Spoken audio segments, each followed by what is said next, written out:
Across oceans and continents, millions were taken from their homes, stripped of their names, and sold into bondage. Though slavery sought to erase lives, memory remains. Around the world, museums stand as witnesses to this history and to those who survived it. This is a journey through the sites that preserve the truth of the transatlantic slave trade, honoring the resistance of those who fought back and the enduring legacy they left behind. Our journey begins in West Africa, the starting point for this immense human tragedy.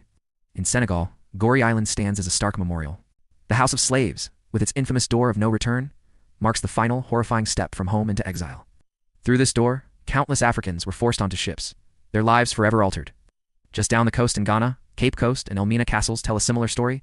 European governors lived in relative luxury upstairs, while just below, thousands of men, women, and children were held in suffocating dungeons, awaiting the brutal Middle Passage. These fortresses weren't just prisons. They were factories of dehumanization, the first stops on a journey of unimaginable suffering. Crossing the Atlantic, we arrive in the Americas, where the labor of enslaved Africans built new worlds.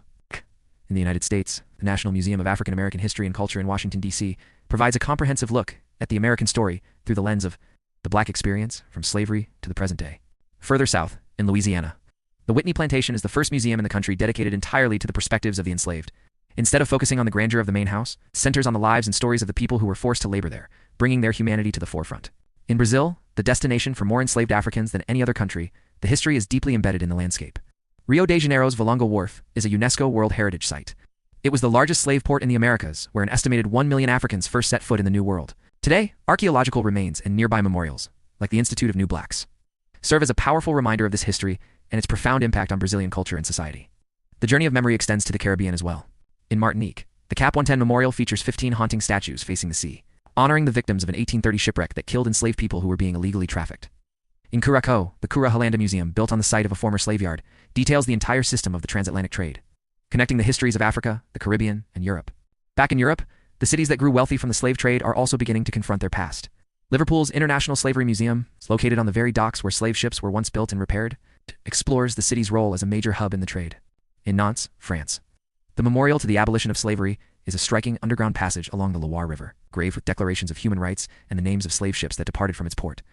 These sites force a difficult but necessary reckoning with a history that enriched nations at the cost of millions of lives. These museums and memorials are more than just collections of artifacts or historical sites. They are spaces of truth, remembrance, and education. They challenge us to confront a brutal past and understand its lasting impact on our world today, from systemic inequality and racism to the vibrant cultural contributions of the African diaspora. They are testaments to the resilience of the human spirit, honoring the memory of those who were lost and celebrating the enduring legacy of those who survived and resisted.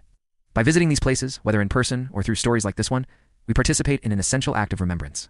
We ensure that these histories are never forgotten and that the fight for justice and equality continues. Thank you for watching.